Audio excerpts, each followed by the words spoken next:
j'ai le plaisir, la joie, le bonheur et l'avantage de recevoir aujourd'hui en interview sur Renaud Décode, David Defendi. Bonjour David. Salut Renaud, bonjour.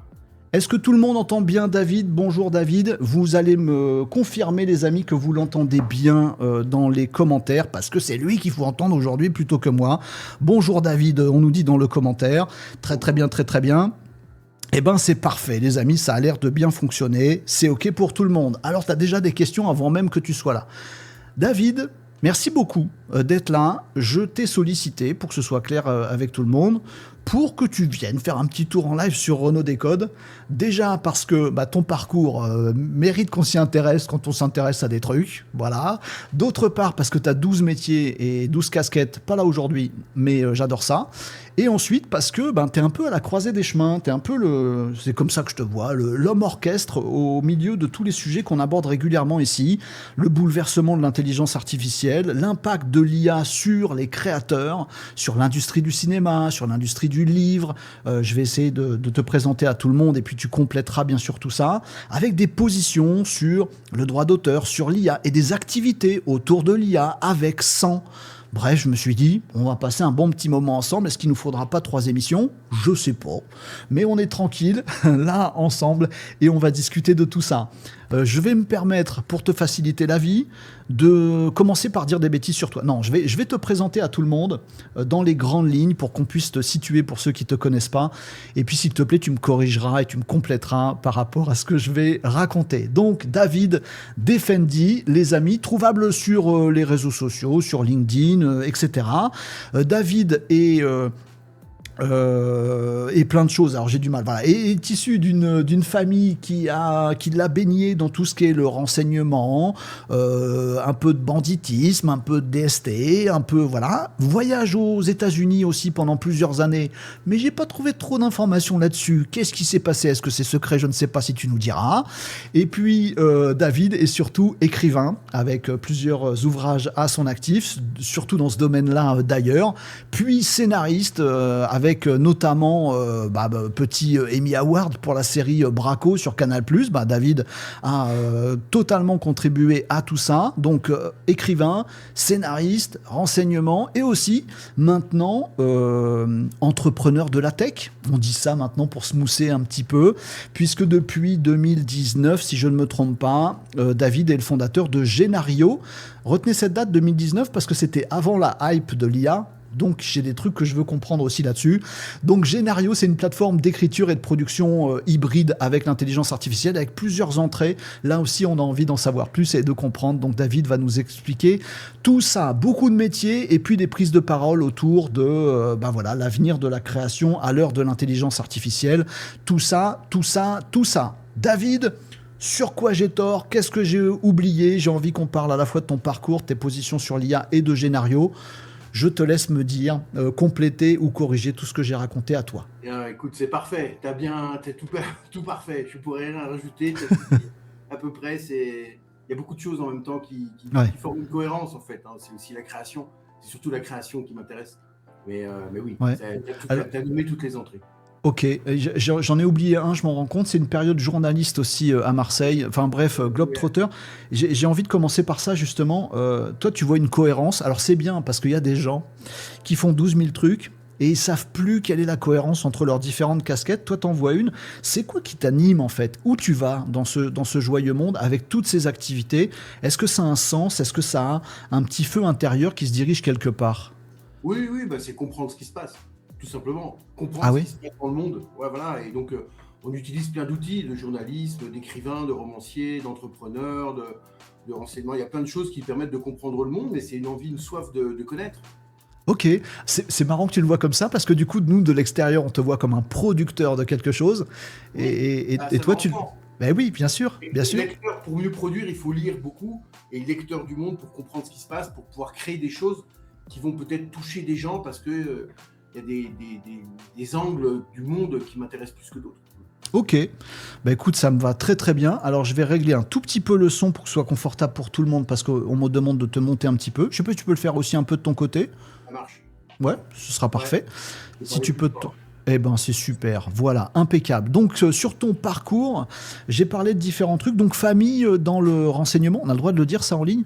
Oui, Euh, oui, oui. concrètement, c'est quoi? C'est Toute la famille était dans le renseignement. Il y a eu, mon père a commencé dans les années 70. Mon parrain était le patron de tous les renseignements de l'Est de la France.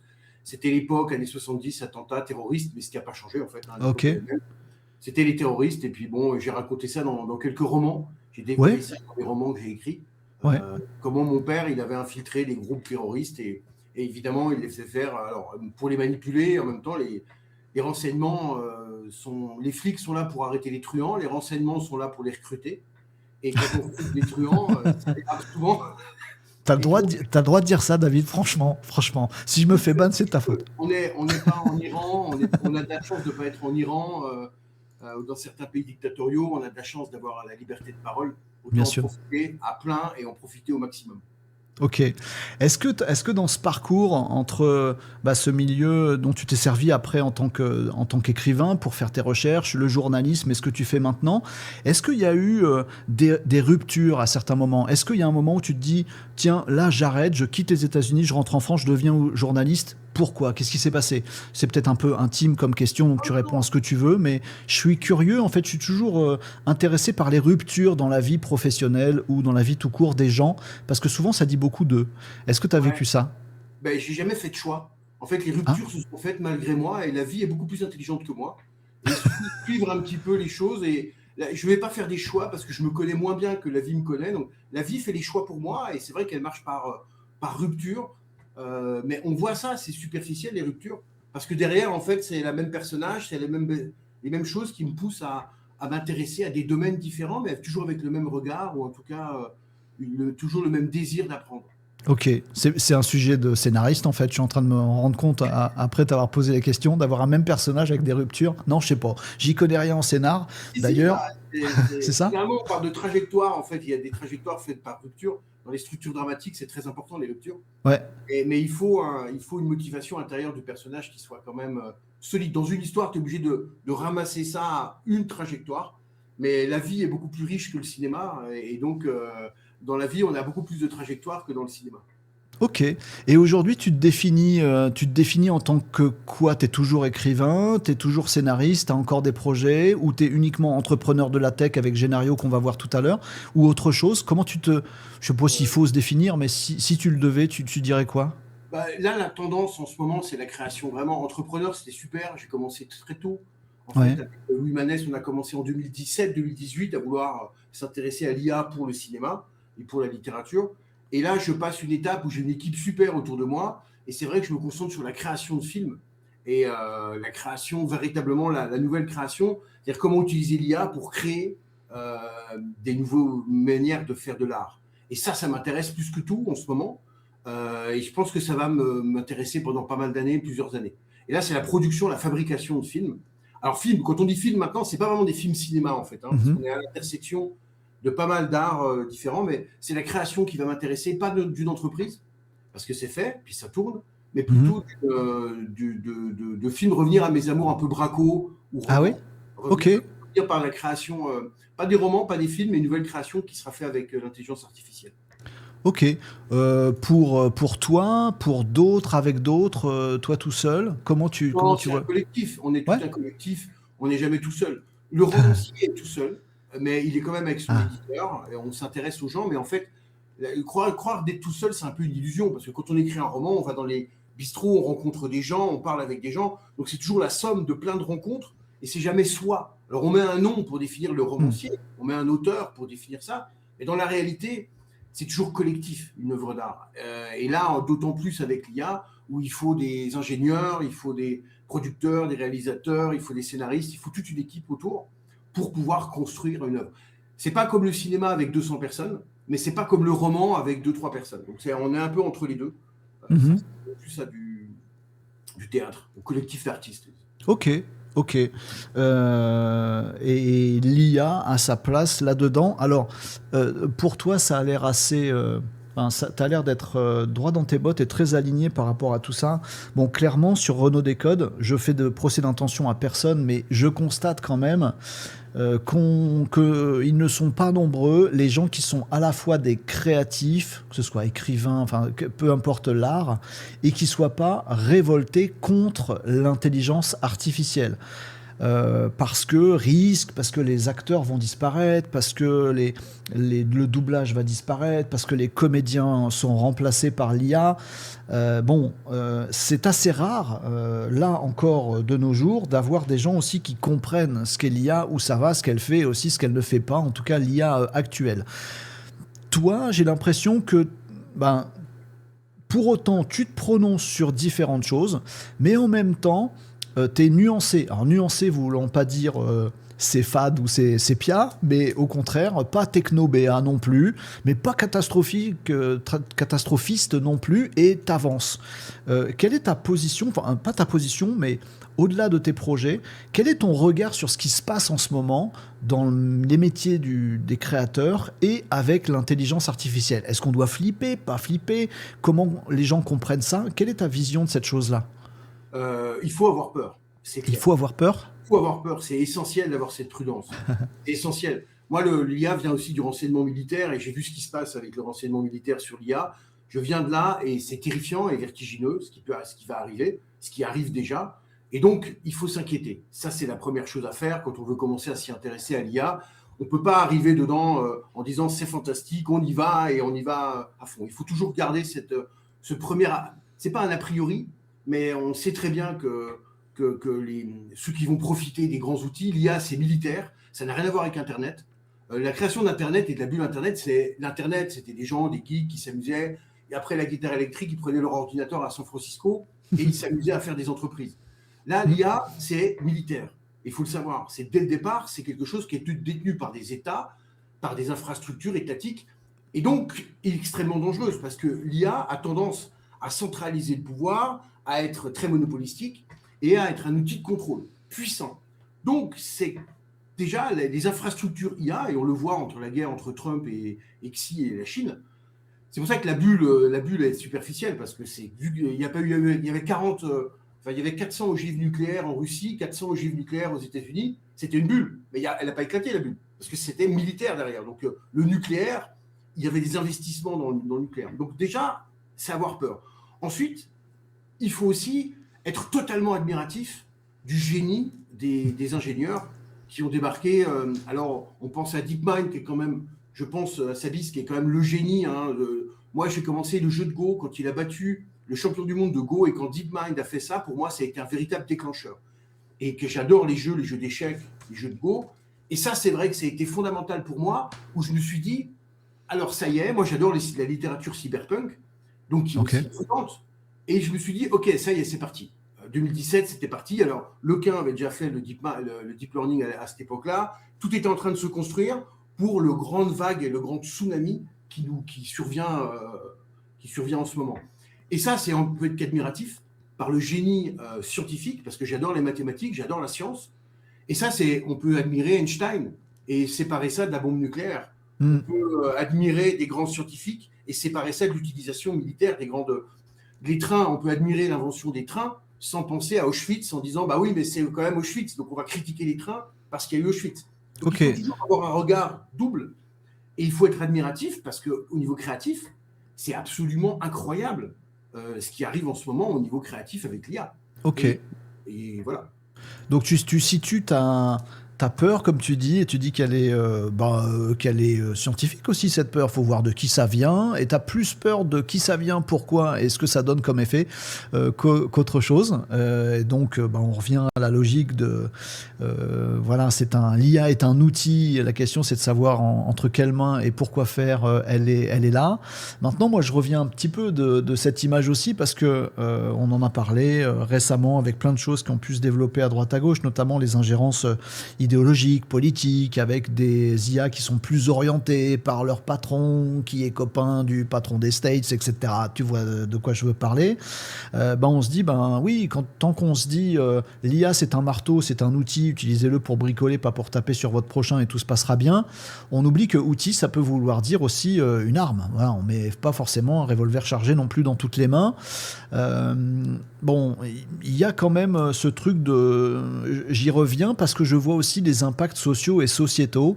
Alors autant tu es admiratif sur ce que tu viens de nous dire, sur le génie de ceux qui continuent à développer tout ça et plein d'autres projets qui sont en cours et qui vont aller plus loin encore. Là, le sujet dont on parle en ce moment, c'est les world models, donc une autre logique qui n'est pas celle des LLM. Donc il y a Yann Lequin, qui est notre champion français, qui revient et qui nous parle que de ça. Enfin, pour l'instant, il parle que du fait que les LLM soient nuls, mais on attend qu'il... Pour l'instant, il fait essentiellement ça. Donc moi, j'attends qu'il revienne et j'entends aussi ces autres coloréats du prix Turing qui disent pas tout à fait la même chose. Mais il y a Fei Li aussi, qui est la marraine de l'IA, c'est comme ça qu'on la surnomme, mais on aime bien les surnoms dans la tech, dans la geekerie, qui a créé World Labs. Ce sont des modèles d'IA qui comprennent le monde.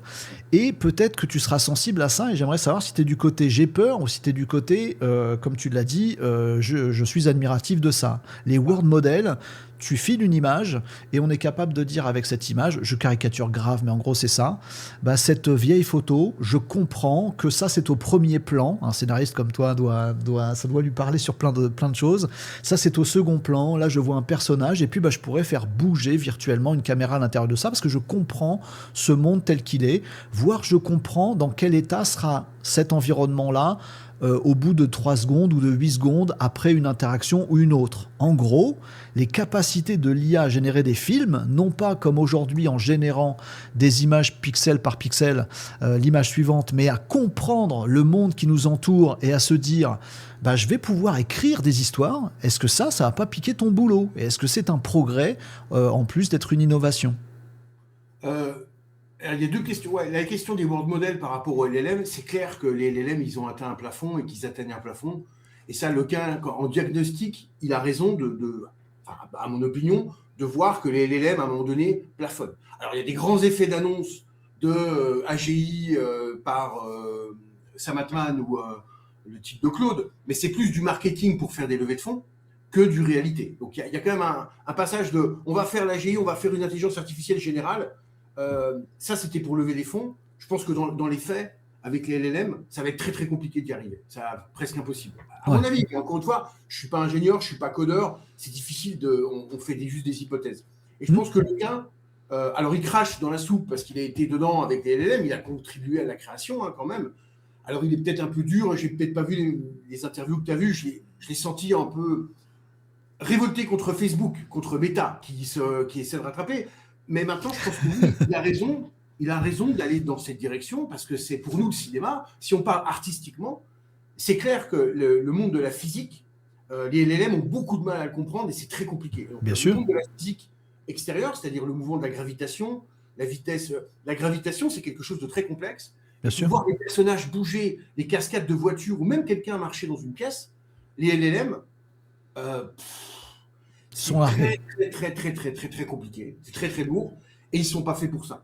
Oui, et puis ça crée une logique où le LLM se nourrit forcément de ce qu'il sait déjà. Donc ça veut dire que si tu lui demandes de te faire le meilleur épisode d'une série Netflix, il va pouvoir te la faire, mais il n'y aura rien de nouveau réellement créatif. Alors ce sera créatif et nouveau parce que ça va être un nouvel assemblage. Attention, ça peut aller loin. C'est toujours ça. Hein. Ouais. Après la logique du world model, ou d'autres logiques d'ailleurs, c'est simplement les IA qui s'améliorent et qui vont permettre de faire de plus en plus de dingueries. Explique-moi pourquoi tu n'en as pas beaucoup plus peur que ça, alors qu'on entend régulièrement que Hollywood est en PLS, que les acteurs, les doubleurs, etc. font grève. Pour dire il faut absolument limiter l'IA. C'est qu'une question de droit d'auteur et de pognon. Est-ce que je suis très provoque dans ce que je te raconte? Non. Dis-moi ce que tu en penses. C'est un vrai problème. En fait, il y a le problème des entraînements de données qui ont été faits par les LLM, qui sont entraînés sur des œuvres protégées par le droit d'auteur. Donc ça s'apparente à du vol. Donc ça, il y a un problème de péché originel des LLM qui, pour s'entraîner à faire des images ou du texte, se sont entraînés sur tout Internet, tout ce qu'il y a sur Internet, et évidemment, plein de choses sur des sites pirates qui étaient des films ou des textes qui n'étaient pas... Ils n'ont pas rétribué les auteurs. Donc ça, c'est un problème, je dirais, moral, où les LLM, ils ont créé leur fortune sur du vol.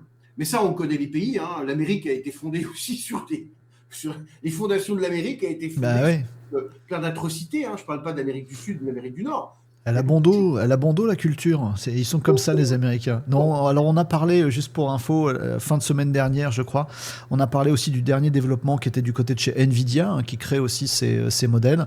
Et pour être clair pour tout le monde, Nvidia est attaqué parce que en fait ils ont, ce que tu décrivais à l'instant, utilisé des sites pirates à qui ils ont demandé des connexions à haut débit, des sites qui piratent des œuvres. Donc le boulot de ces sites-là, c'est d'aller récupérer des bouquins et de les scanner et machin, etc.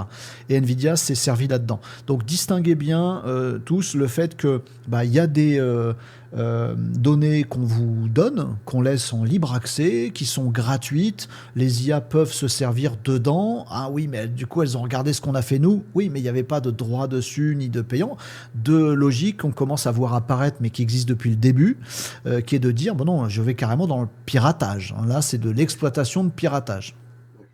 Et donc le piratage, en fait, il y a des artistes qui essaient de vivre de leur art, et pour créer, ils ne peuvent pas vivre d'amour et d'eau fraîche, ils sont obligés d'être rétribués. Donc évidemment, quand on pirate les œuvres, on ne paye pas les artistes. Donc ça, c'est en tant qu'artiste, c'est vrai qu'il y a un problème. Ça, c'est pour le côté du début. Maintenant, au niveau création, ça va faire perdre des emplois, on peut parler de ça, ça va faire perdre des emplois. Ça, c'est évident, ça fait perdre des emplois, c'est le lot de la technologie. Les voitures sont arrivées et ont remplacé les chevaux et il y a eu plein de gens. Et cette rupture technologique fait perdre des emplois. Mais là, contrairement à avant, Amazon utilise l'IA, ils sont très rentables et ils virent des gens. Et c'est la première fois dans l'histoire. Oui. C'est jamais arrivé dans l'histoire où des grandes entreprises technologiques gagnent de l'argent et au lieu d'embaucher, virent des gens.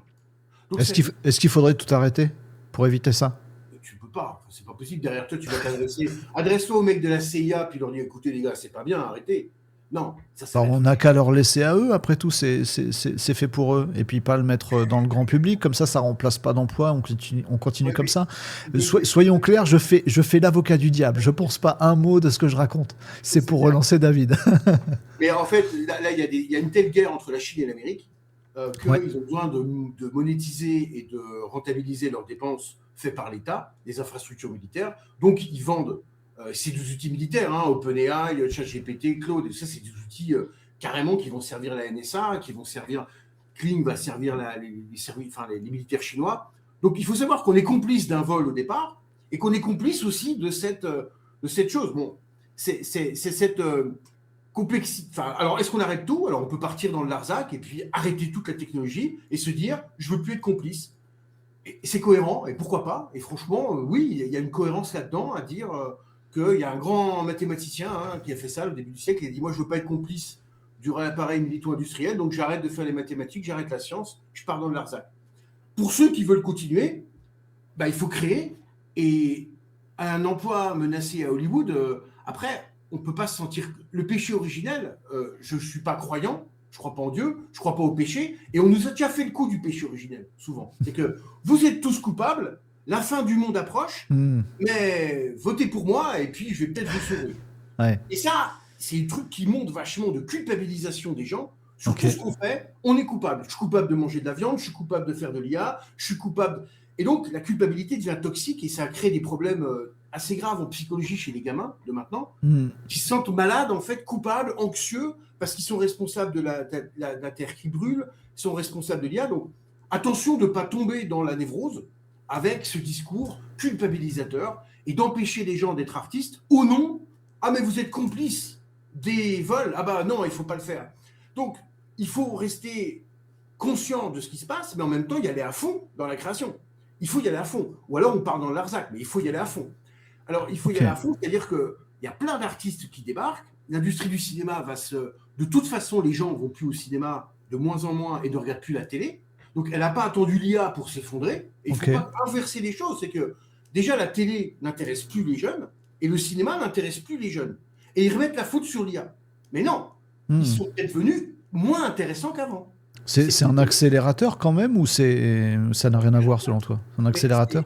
C'est pas aux spectateurs de payer des artistes pour qu'ils survivent. Ils payent les mecs qui bossent toute la journée, tes spectateurs. Le soir, tu veux regarder un film, tu veux passer du bon temps. Donc si l'artiste n'est pas au niveau, c'est de sa faute. C'est pas la faute du spectateur. Et on dit quoi? Alors je comprends et merci pour ça sur la partie culpabilisation et tout ça. Je pense que c'est très rafraîchissant ce que tu as dit. Ça remet un peu l'église au milieu du village, à mon avis. Mais du coup, on dit quoi à ceux qui voient leur boulot changer? Je dis pas disparaître, mais changer. Est-ce qu'on leur dit that's life, guy, faut te former à autre chose, il y a tant de choses à découvrir, et puis je vais t'aider, on n'est pas là pour ça. Est-ce qu'on dit bah tu te débrouilles, est-ce qu'on ricane, qu'est-ce qu'on dit à ces gens-là? Est-ce que c'est pas notre affaire? On dit ce qu'on veut, déjà. On dit ce qu'on veut, déjà. Les gens ont le droit de dire ce qu'ils veulent, donc ça, c'est déjà bien. Et après, c'est pas à toi ni à moi. C'est-à-dire qu'il y a des structures étatiques en France qui sont là pour accompagner. Et je vois les monteurs, par exemple, quand le HD est arrivé, ben, tu n'avais qu'à apprendre le montage avec le numérique. Et ben, ils ont qu'à apprendre l'IA. Puis s'ils ne veulent pas apprendre l'IA et qu'ils perdent leur emploi, et ben, il faut qu'ils se forment. C'est à l'État, ben, il y a des choses pour accompagner ces gens-là. On a des structures d'accompagnement en France de formation, il y a des structures d'accompagnement de chômage, de choses pour qu'ils puissent se reconvertir. Et il y a plein de dispositifs pour qu'ils puissent se reconvertir.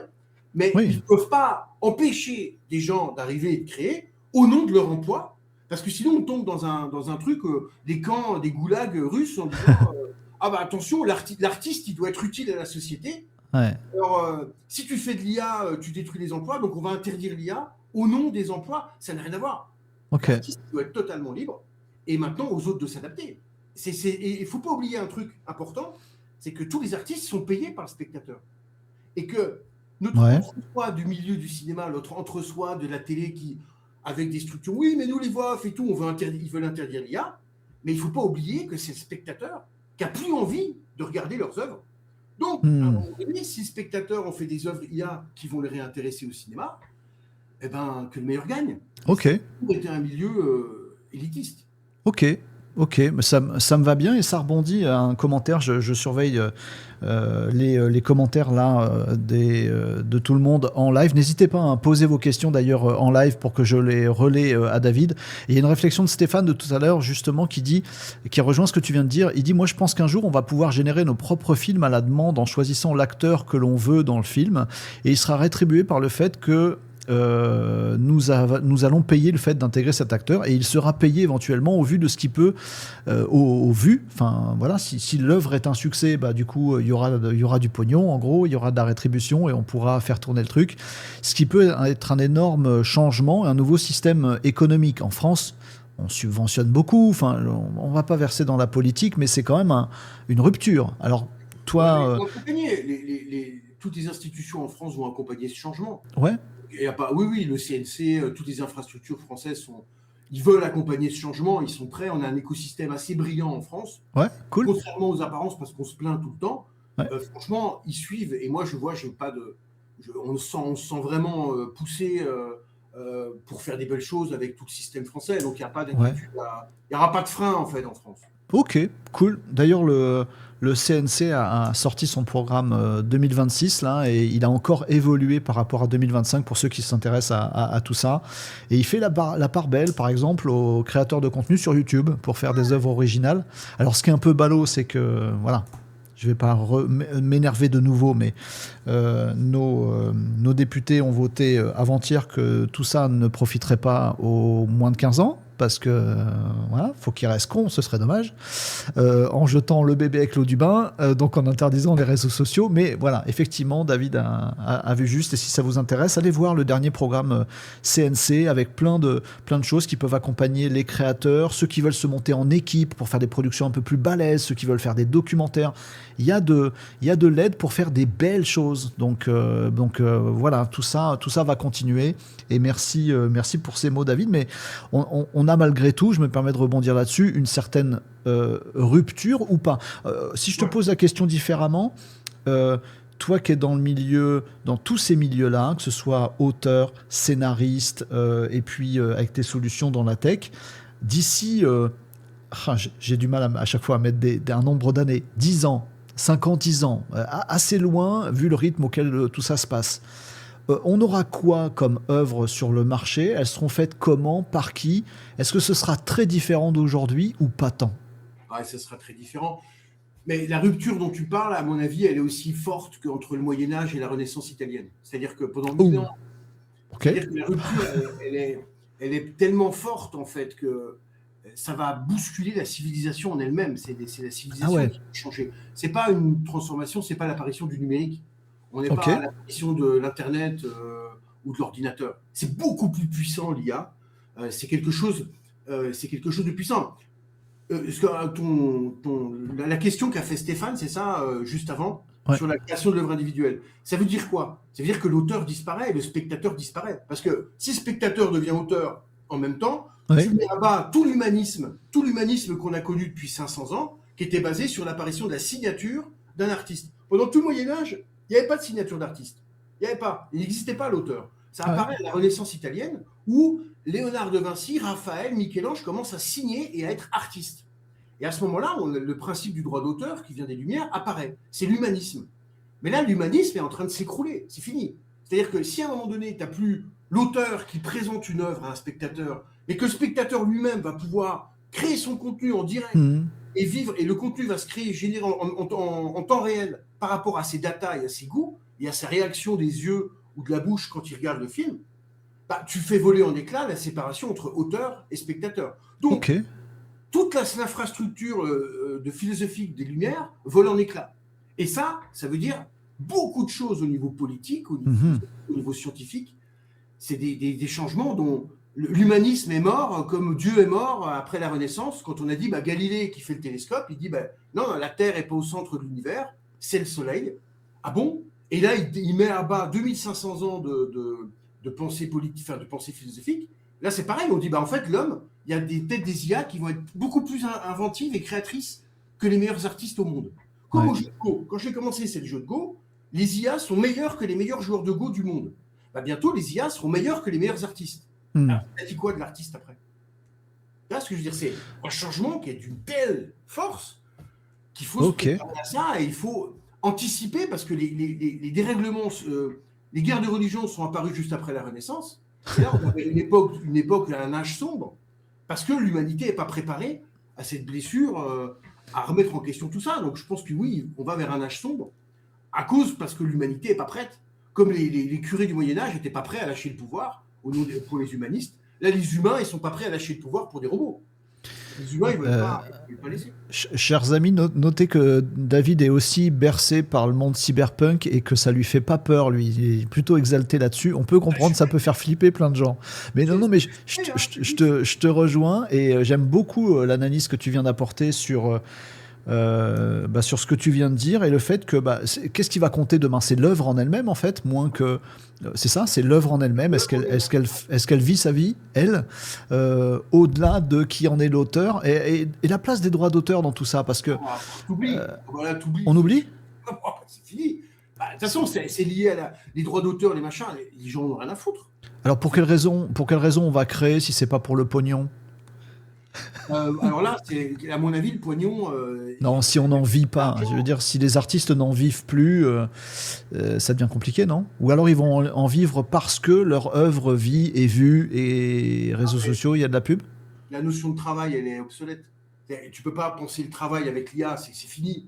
Le travail, c'est lié à l'industriel, c'est lié à l'homme qui maîtrise la terre, qui va faire de l'agriculture, il va faire des usines et il va construire son monde.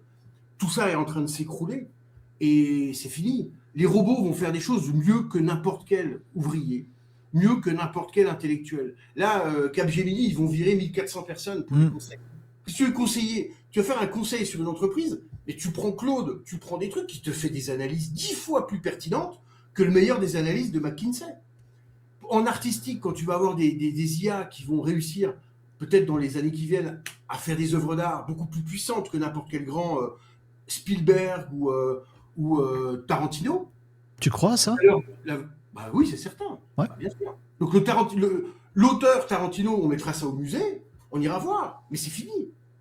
Mais c'est veut dire, c'est comme ça. L'Église a été remplacée par les États-nations. Les États-nations sont remplacés par des multinationales. Voilà, les multinationales, elles vont créer du divertissement. Et quand on voit ce que fait Netflix ou ce que font Google qui vont peut-être remporter la mise, bah, toute l'industrie culturelle va être monopolisée par des grandes structures semi-étatiques multinationales. Et l'artiste au milieu, ils embaucheront des ingénieurs, des artistes un peu pour faire un peu au début, faire du goût. Mais nous, est-ce qu'on va travailler? On s'amusera. Ça pose la question Pourquoi est-ce qu'on est là? Qu'est-ce qu'on fait de notre vie? Qu'est-ce que c'est que d'être artiste? Qu'est-ce que c'est que de l'œuvre d'art? Il faut remettre ça en question. Ça pose des questions philosophiques qu'il faut se poser maintenant. La philosophie redevient à la mode. Et tu penses qu'on va trouver la lumière au bout de cette réflexion-là, ou qu'au contraire c'est mal barré? J'en sais rien, je sais pas. Tu sais pas? Je me lève le matin quand je suis fatigué, je me dis qu'on est mal barré. Je suis en forme, j'ai bu un verre de bière et je me dis putain, allez, ça va passer. Ok, alors la bière, c'est noté. Ok, c'est le conseil du jour. Ok, ça marche. Vous n'hésitez pas, les amis, dans les commentaires. On est en live sur Twitch, YouTube, TikTok. Si vous êtes un peu à l'étroit sur TikTok, les amis, n'hésitez pas à nous rejoindre sur Twitch ou sur YouTube pour voir tout ça. Et utilisez les commentaires, hein. N'hésitez pas pour poser vos questions à David. Je vois que ça réagit beaucoup et ça part en débat les uns avec les autres, pas contre, hein, les amis. On trouvera la solution ensemble, puis on verra bien où ce monde nous mène. Il y a une des questions qui touche à peu près, enfin beaucoup de choses par rapport à ce qu'on s'est déjà dit, qui est de Electronic Brain, un film qui est fait entièrement par l'IA. Est-ce que il peut être copié? Est-ce qu'il y a des droits d'auteur à ce jour? Voilà, je crée, voilà, mettons 2 ou 3, on crée un film. Alors il y a l'écriture, il y a le scénar, il y a l'idée de départ, il y a le machin, on utilise l'IA pour concrétiser tout ça, pour se coacher sur certains trucs, pour se challenger, pour faire, pour produire, pour monter, etc. À la fin, ça fait une œuvre. On a entendu ce que tu viens de dire sur l'œuvre en elle-même. À quel moment on peut se dire cette œuvre, elle est quand même liée à des gens qui ont bossé dessus? Ou est-ce que c'est l'IA qui l'a faite? Ou c'est les deux, mon capitaine? Ça va être compliqué pour les procès.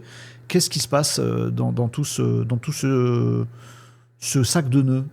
Non, pour l'instant, c'est l'auteur, il n'y a pas de problème là-dessus. C'est l'auteur encore? Il y a eu un peu de tergiversation pendant 1 ou 2 ans autour de ça. Mais bon, l'IA ne crée pas, c'est des auteurs qui ont créé les choses avec l'IA. Donc, c'est des auteurs qui vont être rémunérés. Et l'IA sera rémunérée en fonction des abonnements que tu as fait, des crédits clean que tu as dépensés. Mais eux, ils ne toucheront pas de droit d'auteur. Donc ça, il n'y a pas de souci pour l'instant. En tout cas, c'est des humains qui sont derrière les machines et qui créent des œuvres avec leur goût. Donc là, il n'y a pas d'inquiétude. Et je pense que le CNC en France, aux États-Unis, ça commence à se cadrer pour accepter l'IA comme quelque chose faisant partie d'un environnement artistique classique. Donc ça, il n'y a pas d'inquiétude à avoir là-dessus. Ok, c'est cool. J'ai une question de Stéphane. Je me suis accroché pour la question, mais en fait, je l'aime beaucoup. Stéphane nous dit: je diffuse des films IA très réalistes, où je suis le personnage principal. Ok. Malgré le fait que je précise que c'est de l'IA, beaucoup pensent que le film existe et me perçoivent comme un acteur. Tu suis le truc? Donc voilà, les gens se disent bah c'est lui l'acteur. Et donc le mot-clé Stéphane Delgado acteur génère plus de 110 recherches mensuelles, etc. La question c'est: comment tu analyses cette confusion entre fiction et réalité à l'heure de l'IA? C'est-à-dire, si on commence à faire des œuvres avec dedans un personnage inspiré de quelque chose de réel ou pas, de fictif ou pas, et c'est ce personnage qui commence à avoir du succès à l'écran, sur nos écrans, etc., on commence à suivre un truc qui n'existe pas, même si c'est dans un truc réaliste, un documentaire, ou qui se fait passer pour, sans être une fiction. Est-ce que tu vois ce flou? C'est pas le mot. C'est pas nouveau. Enfin, Mickey il n'existe pas. Donc, quoi? Il n'y a rien de nouveau. Non, mais il n'y a rien de nouveau là-dessus. Enfin, je veux dire, ça, c'est normal. C'est Achille d'Homère n'existe pas. Hamlet de Shakespeare n'existe pas. Enfin, mais c'est pas grave. Ça n'empêche pas qu'il ait une existence propre. Et que oui, bah, Mickey, il n'existe pas. Mais de là, bon, bah voilà. Ok. C'est rien de neuf, parce que l'animation fait déjà ça. Donc il n'y a pas de problème là-dessous, en fait. Rien et là, ça touche les acteurs. Aujourd'hui, on a dans tous les festivals, etc., les catégories avec des vrais gens faits par des vrais gens et les catégories où c'est des dessins animés. C'est pas les mêmes métiers. Toi, tu dis, on est en train de, voilà, on vit une période où tout se vaporise un petit peu et on va aller repiocher nos molécules différemment demain. Et si tu es acteur aujourd'hui, non, mais le théâtre n'a pas disparu avec l'apparition du cinéma. Il a pris cher quand même. Il a pris cher, mais il n'a pas. Moi, je suis assez amusé de voir les gens du cinéma qui critiquent l'apparition d'une technologie en disant oui, ça va détruire des emplois, alors qu'eux-mêmes sont apparus grâce à la caméra et ont détruit des emplois. Et je les trouve assez gonflés de critiquer l'IA pour l'écologie, alors qu'eux-mêmes, avec des camions diesel et des stars qui arrivent en jet privé au Festival de Cannes, font 10 fois plus de dégâts écologiques que les gars de l'IA. Et je les trouve gonflés. Et j'ai jamais vu les mecs du cinéma, les acteurs, faire grève contre l'animation, parce que en animation, ils n'embauchaient pas d'acteurs. Donc tout ça, c'est quand même de l'hypocrisie. et c'est quand même des trucs toxiques pour culpabiliser les gens, mais ça va bientôt s'effacer sous les beautés de l'IA et des créations d'œuvres d'art qui vont arriver avec Ok, les artistes. super intéressant. Euh, Qu'est-ce que tu dirais à quelqu'un aujourd'hui, peu importe son âge, j'allais dire un jeune, mais en fait c'est pas une question, c'est pas la question. Quelqu'un qui se dirait voilà, moi j'ai une âme de créateur, j'aime créer. J'ai chopé la caméra vidéo de quelqu'un et je me suis rendu compte que j'avais envie de beau, de créer quelque chose, de voir un truc avec des yeux qu'on n'a pas eu, ou alors de prendre un crayon et de dessiner, ou alors de prendre le PC et de me faire un roman. Enfin, ces gens qui ont cette âme, ce feu créatif, est-ce que tu leur dis c'est dommage pour vous parce que vous n'avez pas votre place dans le monde de demain? Est-ce que tu leur dis mais justement éclatez-vous, mais pas pour gagner votre vie, pour vous éclater? Qu'est-ce que tu leur dis? Est-ce que j'entends les différentes choses par rapport à ce que tu viens de nous exprimer? L'art, enfin, je veux dire, l'art n'a jamais été démocratique, déjà. Tout le monde n'a pas sa place pour être une star. On Ok, est dans un lieu où il y a les meilleurs romanciers, les meilleurs films, les meilleurs acteurs, les meilleurs trucs. Donc, c'est pas un art démocratique, c'est un art aristocratique. Donc, ok, tout le monde peut devenir artiste, mais tout le monde ne sera pas un artiste qui vivra de sa plume. Donc, tout le monde a le droit de tenter sa chance, mais après, il y en a très peu d'élus là-dessus. Donc, je ok. conseillerais quand même d'avoir un métier à côté pour gagner sa vie. Ouais, Mais après, il faut tenter sa chance. Il y a une vraie opportunité en ce moment où il y a des gens du milieu qui ne veulent pas utiliser l'IA pour des raisons idéologiques, névrotiques et plein de choses. ok. Il y a un espace qui va se créer pour l'apparition de nouveaux artistes. Donc je pense que c'est le moment à des gens qui meurent d'envie de devenir artistes, d'utiliser les outils. Mais attention, c'est un métier. Et comme tout métier, il faut beaucoup de travail. Et je n'ai jamais vu des artistes réussir sans énormément de travail. C'est-à-dire il faut lire beaucoup de romans, beaucoup de livres, il faut regarder beaucoup de films. Et quand je vois des gens débarquer, ils ont vu juste les 3 dernières séries Netflix, quelques trucs, ils ne connaissent pas l'histoire de l'image du cinéma, ils ne s'intéressent pas à la peinture, ils ne s'intéressent pas au portrait, ils ne s'intéressent pas à la littérature. Alors 40% des séries Netflix sont inspirées de romans, et ils se disent « Ah ben je veux devenir une star ». Attention, c'est Hmm, énormément de travail, hmm, mais libre à tout le monde de venir et de le faire. Après, il faut savoir le prix à payer, qui est un travail énorme pour arriver à émerger. hmm. Il y a beaucoup de créativité en ce moment. Hein. Il y a des éditeurs, des producteurs, ils ne lisent même plus les scénarios parce qu'ils reçoivent tellement de scénarios. Avec ChatGPT, les gens sont amusés à faire des scénarios. Donc les producteurs, ils ont fermé leur boîte aux lettres. Ok. Donc, et Gallimard, ils ont fermé leur boîte aux lettres l'an dernier parce que il y a trop de contenu pour Hmm. peu d'offres.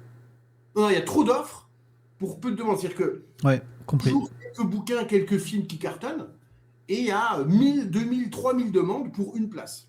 Donc, Donc le challenge de demain, c'est ça, hein, c'est de rester dans une logique où faut se cultiver, faut se nourrir, faut apprendre, faut aller d'idées mauvaises en idées mauvaises pour en trouver une semi-bonne et la noter quelque part. Faut bûcher, faut de la sueur et des larmes, alors qu'on est aussi dans une période où on a des moyens absolument fantastiques qui nous facilitent tout, mais pas ça, le reste. En gros, c'est ce nouveau mix que tu vois et qui va du coup ouvrir les chakras de tout le monde, mais qui peut aussi nous entraîner vers un déclin cognitif qui ne mènera à rien pour le coup. c'est ça. Le problème, il est vraiment là. Et Comment on se prépare à ça, David? Comment on se prépare à ça? ben, en fait, le problème, c'est l'éducation. Le problème, c'est que les jeunes, ils sont quand l'Internet est arrivé, c'est les enfants qui apprenaient à leurs parents comment utiliser le smartphone ou l'ordinateur. Là, Yep. c'est l'inverse. C'est que ceux qui n'ont pas d'expérience, ceux qui n'ont pas travaillé leur goût et qui n'ont pas Hmm. écrit à la main, qui n'ont pas lu, qui n'ont pas de truc, ceux qui arrivent à utiliser l'IA et qui utilisent l'IA uniquement en utilisant l'IA, ils ont un déclin cognitif assez fort. Hmm. Et comme ils ne font pas le travail, parce que c'est pas du travail l'IA, dans le sens où si tu n'as pas écrit toi-même, si tu n'as pas regardé des films en prenant des notes et tout, si tu délègues tout à l'IA, bah, le problème c'est que tu vides ton cerveau, le muscle de ton cerveau. C'est comme un type qui voudrait faire les Jeux Olympiques avec les robots. Enfin, tu peux t'entraîner avec un robot pour être meilleur aux Jeux Olympiques, mais il faut quand même courir.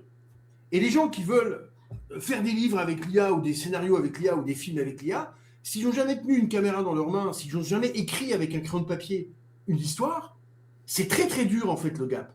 Parce qu'ils délèguent tout à l'IA. Et ça, il y a un déclin cognitif qui est majeur. Et je le vois moi dans ce que je reçois dans des Ah ouais. scénarios. Je le vois en fait, le gap entre des gens qui utilisent l'IA de mauvaise manière et ceux qui savent doser l'utilisation de l'IA et qui savent mettre l'IA à sa place. Ok. Un exemple, les gens qui font des réalisations IA, ils veulent copier le cinéma.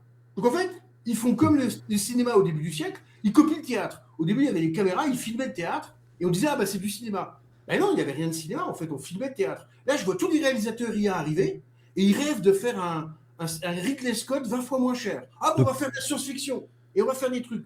Alors que les LLM ne sont pas faits pour ça, et qu'ils ouais. n'ont aucune connaissance du montage, de l'image, et une connaissance cinématographique de comment faire l'image. Donc, on voit beaucoup de déchets parce que c'est pas terrible en fait la création. Ok, ok. Il faut inventer le format de demain, du coup, on ne sait pas encore ce que ce sera, mais ce sera propre à tout ça. C'est ça qui me C'est, passionne pour c'est l'instant. génial, c'est super inspirant. J'aime beaucoup aussi l'idée que tu viens d'évoquer sur se nourrir de l'expérience et ça inverse peut-être le truc. Peut-être que l'IA, ça devient un truc de vieux à transmettre aux jeunes très rapidement. C'est marrant, Oui, c'est ça. assez, ouais, c'est très intéressant en tout cas ta vision des choses. Merci pour ça. Je voudrais qu'on parle un petit peu de Génario, si tu veux bien, parce que j'ai envie de comprendre ce que c'est et ce que c'est pas. Mais juste avant ça, est-ce que tu peux nous dire aujourd'hui, alors que ce soit IA ou outils, digital, web, etc., qu'est-ce que tu utilises concrètement, vraiment, pas le truc qui te fait kiffer pour demain, mais qu'est-ce que tu utilises concrètement de digital, de web, d'intelligence artificielle aujourd'hui dans ton quotidien? Alors, dans le quotidien, si pour parler vraiment des sources, Claude, je le trouve très brillant. Le Claude 4.5, je le trouve brillantissime. Ok. En image, Midjourney, je le trouve au-dessus du lot et de très très loin. Et Ah ouais. évidemment, Kling qui me paraît un peu au-dessus du lot aussi. Si je devais faire un top 3 en texte, Ouais. image et vidéo, Ce ça serait serait. ça ton top. Ouais, ouais, parce que Eh ben, c'est. il est très intéressant aussi. Tu sais que Mais Midjourney, je le cite assez régulièrement et clairement, c'est le truc en termes de, je sais pas, dans mon usage quotidien, je vais très souvent dans Midjourney, alors que je sais que pour certaines tâches, et on le partage souvent, bah, il y a des choses qui sont meilleures.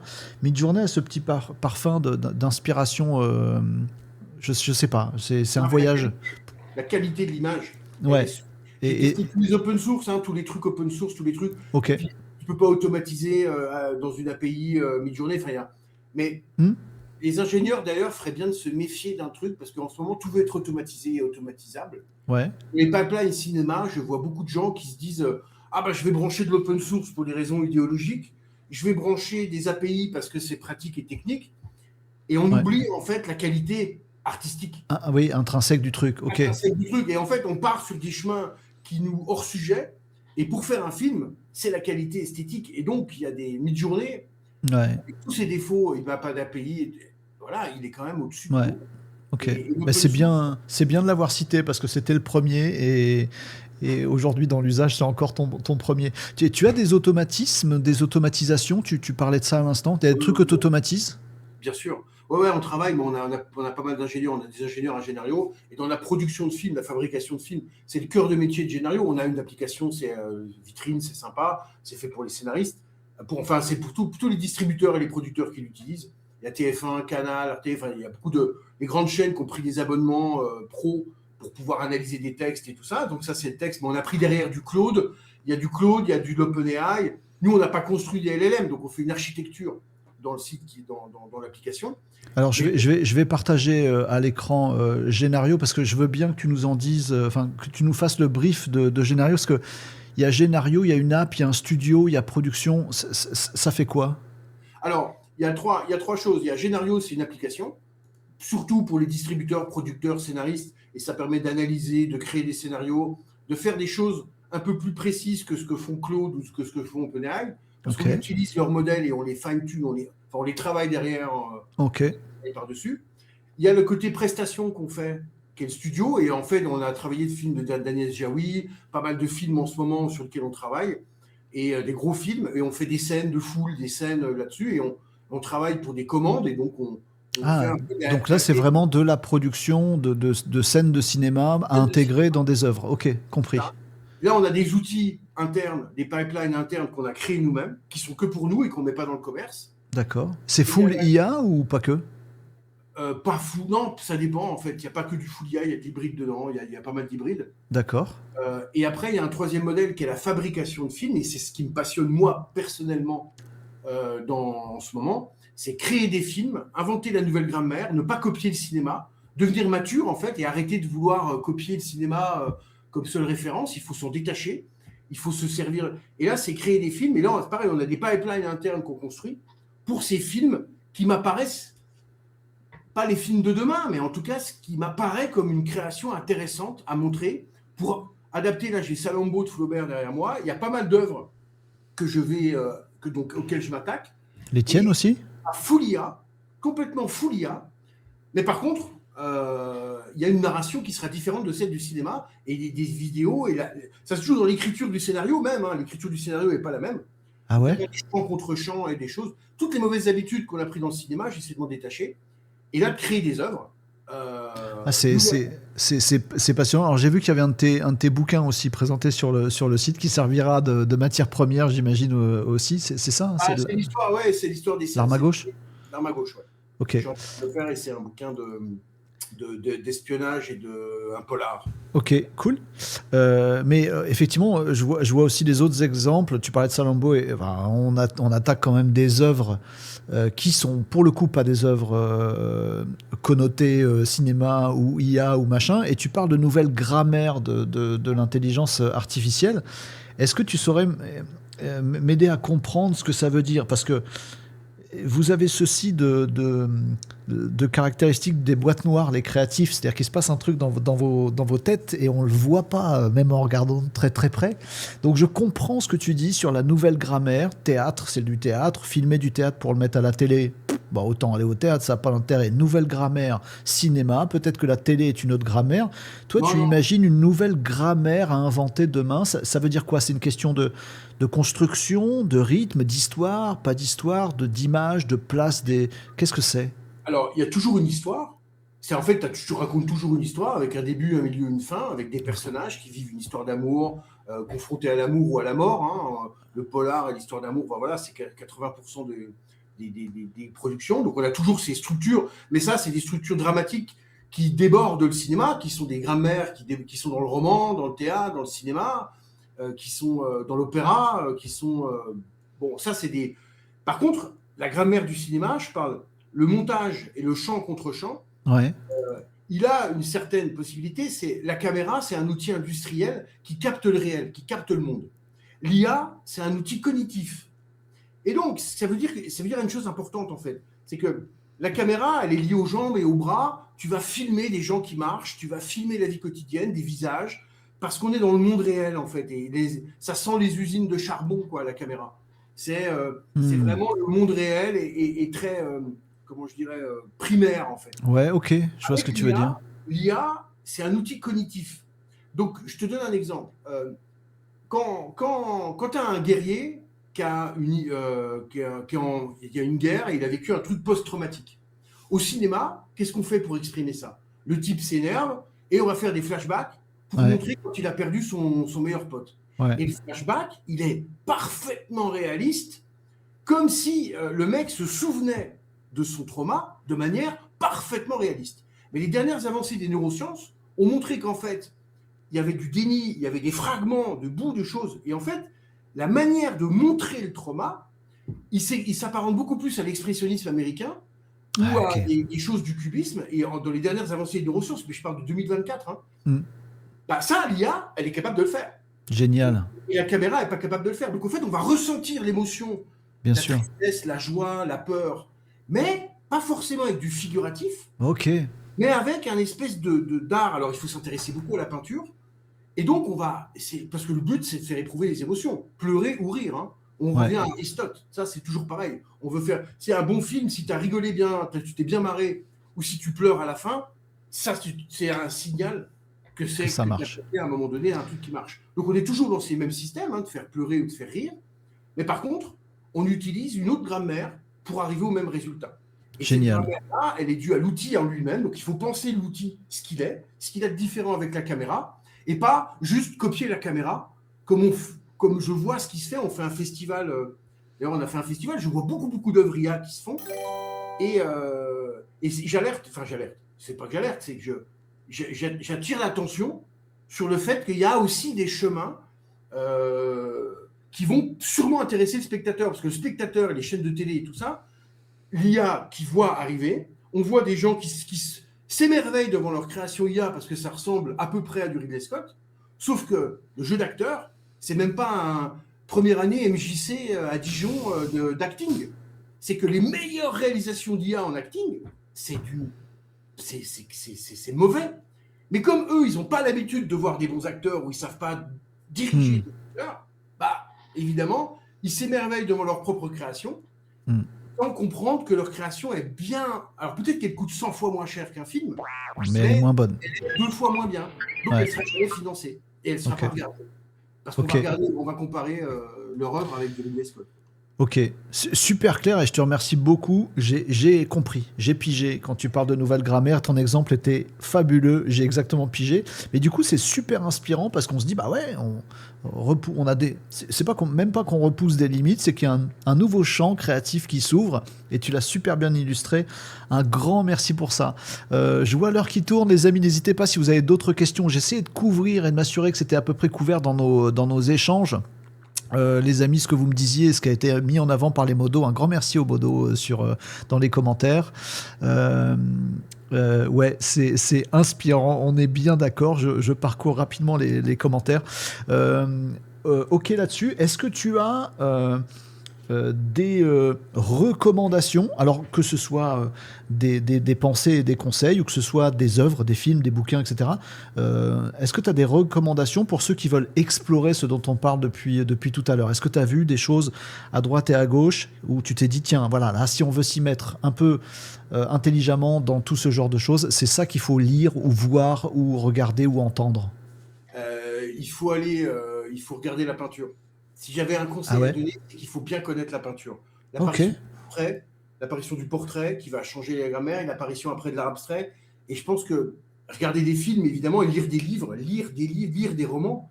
Et je suis étonné par des gens qui débarquent, qui ne lisent pas de romans, qui veulent faire du cinéma, alors que le cinéma est basé sur 40% d'adaptation de romans. Et donc, les scénarios sont rejetés parce qu'on ressent, chez les romanciers, il y a beaucoup plus de liberté créatrice.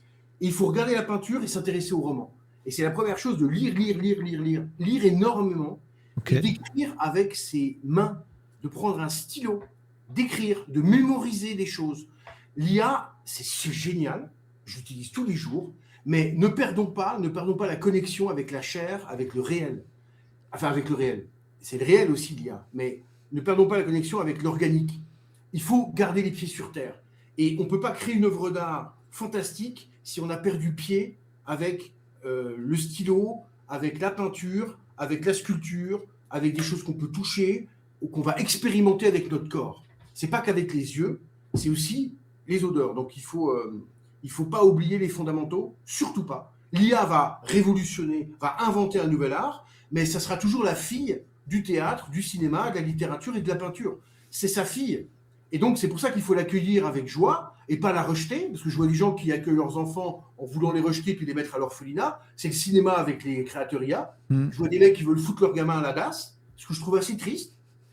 Par contre, il faut l'accueillir, mais il faut savoir pour l'enfant, apprendre son histoire familiale, apprendre ses ancêtres pour savoir qui on est et qu'est-ce qu'on veut faire dans la vie et où est-ce qu'on est le meilleur, en fait. Il faut Génial. Génial. Un très très grand merci pour ça, David. Je te relais les commentaires parce que clairement tout le monde te remercie, te dit bravo et c'est hyper inspirant parce que bon, vous comprenez maintenant pourquoi je pense, j'espère, je voulais enfin j'avais envie que David vienne nous parler un petit peu parce que voilà, on voit l'IA comme tout ce qu'elle peut apporter et construire un nouvel art, une nouvelle grammaire, développer des choses. Enfin, vous avez entendu tout ce qu'a dit David. Et en même temps, alors désolé pour ceux qui sont allergiques ou en même temps ou parce que ça a été dévoyé, mais peu importe, et aussi les dangers, les risques, les alertes, ce que ça empêche, ce que ça coupe, etc. Et ce que ça n'empêche pas, c'est-à-dire qu'il faut bosser, il faut se cultiver. On va se mettre à la peinture maintenant grâce à l'IA. Celle-là, on ne l'avait jamais faite, mais je l'entends parfaitement clair, net et précis. Oui, on va se mettre à la compréhension de la peinture pour bien utiliser l'IA. Je pense que le fil est magique. Un grand merci encore David. Je me permets de le dire à tout le monde. Ces interviews sont en live, donc il y a Voilà, et c'est un challenge pour ceux des invités qui acceptent de se prêter à l'exercice. Donc un double grand merci, David, à la fois pour ta présence et ce que tu apportes, et aussi pour te prêter à l'exercice. Je t'en prie, moi c'est forcément un bonheur. J'adore ce que tu fais. C'est gentil. Je regarde souvent, je trouve que c'est génial la manière dont tu appréhendes les choses avec nuance aussi. C'est super ce que tu fais. Et c'est des gens comme toi qui sont nécessaires aussi dans le cinéma. Ça serait bien voilà. Je trouve que c'est super. Il faudrait que tu viennes parler un peu de tout ça pour éduquer un petit peu les gens du cinéma à retirer leurs filles de l'orphelinat et à les accueillir chez eux avec amour, avec beaucoup d'amour. Ouais, je prends l'image. Merci beaucoup pour ça. J'ai une petite chose à te soumettre, et tu en feras bien ce que tu voudras. On a notre site, hein, www.renault-décode.fr, et ce site a la particularité de rassembler pas mal de petits malinos qui ont encore plein de questions sur la musique, sur tout ça, sur la philosophie. Tu as fait des études dans ce sens-là, me semble-t-il, au départ. Donc, vous voyez, tout se rejoint, les amis, tout construit son homme. Est-ce que, enfin, je te demande pas, mais voilà, si tu as l'occasion de t'inscrire sur le site, c'est gratuit, libre, ouvert, et de discuter un peu avec des gens, ce serait magnifique pour nous. Ça marche. Je le fais tout de suite. Génial. Et enfin, dernière chose, est-ce qu'on peut te retrouver quelque part, te suivre quelque part? Tu as des choses à dire sur de prochains événements ou sorties ou machin? Comment on te suit? Alors, il y a un énorme événement qui va avoir lieu à Cannes dans 2 mois, qui est le World AI Film Festival. Et ça, c'est un festival qu'on organise avec Marco Landi, l'ancien patron d'Apple qui a recruté Steve Jobs. Ok. Il m'a appelé un jour et il m'a dit, David, il faut qu'on fasse un festival. Donc, Annie Jaoui est la présidente, il y a beaucoup de stars qui vont venir et on va apporter tout ce qu'il y a en ce moment des créations autour de l'IA. Donc, il y a aussi les créations des créateurs des réseaux sociaux. Il y a le cinéma, la télé. Et ça, c'est le 21-22 avril. Il y a des accréditations, il va y avoir des protos. Il y a les mecs de Google qui viennent, d'OpenAI qui viennent. Ceux qui OpenAI qui ont fait le film avec Vertigo, la Critters, qui va dévoiler ce qu'ils ont fait. Il va y avoir vraiment, on le veut comme un festival qui va réunir les gens du cinéma avec l'IA, mais surtout faire la part belle aux créateurs de l'IA, aux nouveaux créateurs qui ont besoin d'être soutenus, parce qu'ils sont pris pas mal dans la tête ces derniers temps. Ok. Ils ont besoin d'être soutenus, et tous ceux qui soutiennent l'IA, on n'est pas des technofascistes à la Trump, on peut aussi penser autrement. C'est pas parce qu'on fait de l'IA qu'on vote Trump, on peut aussi être des mecs bien, et il faut justement montrer ce visage-là. C'est parfait. Le World AI Film Festival, je trouve pas le site là tout de suite, mais vous trouverez ça. À Cannes, j'enverrai le site à Cannes le 21-22 avril. À Cannes, les 21-22 avril 2026. Demain, le nouveau site est prêt, donc demain, vous pourrez vous inscrire, il y a des protos, vous pourrez vous inscrire là-bas. Génial. Bon, bah c'est super. Merci beaucoup, David. Si tu nous rejoins sur le site, d'autres pourront poser leurs questions. C'est pour ne pas vous frustrer. Mais les amis, je me demande clairement si David en a envie. On se referait pas dans quelques semaines une autre petite interview pour parler renseignement, pour parler de gros mots de l'IA aux États-Unis et des data et de tout un tas de petites choses qui vous passionnent aussi. Et où, à mon avis, David aurait peut-être des trucs à dire. Ceci est un traquenard. Voilà. C'est comme ça. Génial. Un grand merci encore. Merci David. Merci à tous pour vos questions. On salue David et on le retrouvera dans ces événements et peut-être aussi sur le site. Merci David. À très bientôt. Merci. À tout de suite.